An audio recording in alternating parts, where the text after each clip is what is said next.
There's been massive interest in Casey Stoner, I think, all around the world. You know, he's stepping back to going fishing and all this sort of stuff, but we know he's coming to V8 Supercars. What do you think? Will he cut it?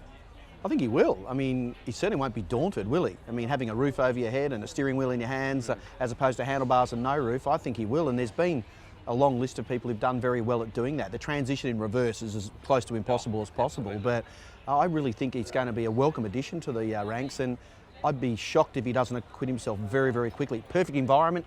He knows the people at 888 Race Engineering. He's been part of what they've been doing for so long, just absorbing everything that goes on in the world of V8 Supercar, and I think he'll do a very good job of it. Whether he achieves his own high goals is another question, but I genuinely think he'll be right inside the top 6 or 8 before mid-year. In DVS? Yeah. Yeah.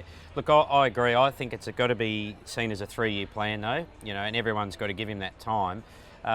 But I think you tapped on there, the key attribute for me is 888. He's going into the team that's going to give him the best resources, the best equipment, all the data in the world. He'll have Jamie Whincup, who appears to be a good mate, as his own sort of driver coach there.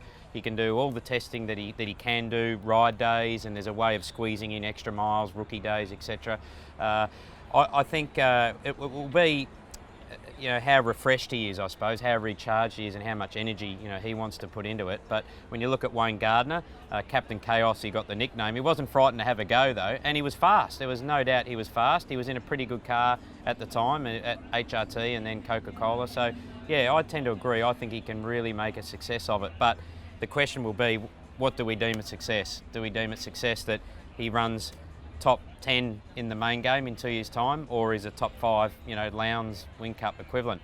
I don't think he'll ever be that, but I think he can step up and make a career in V8 Supercars. He'd have to win a race to be deemed to have made a success of it. And we talked about Craig Lowndes just briefly. You know, he actually chose to go from motorcycles into karting years ago because it was deemed to be a safer sport. So Yep. he can help with that transition. He raced actually at our go-kart club, and you know, the raw skill that he had of being on dirt, he put across into circuit racing and just took to it like that. So, yeah, I think it's going to be very exciting to see Casey. It's great for V8 Supercars, and I think he'll make a real fist of it. Yeah, me too. Can't wait.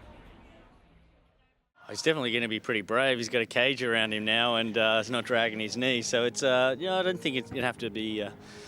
I think he's going to have the big enough family jewels for the job. It's just be a matter of him getting used to the cars. But I think he with some time he'll probably be fine.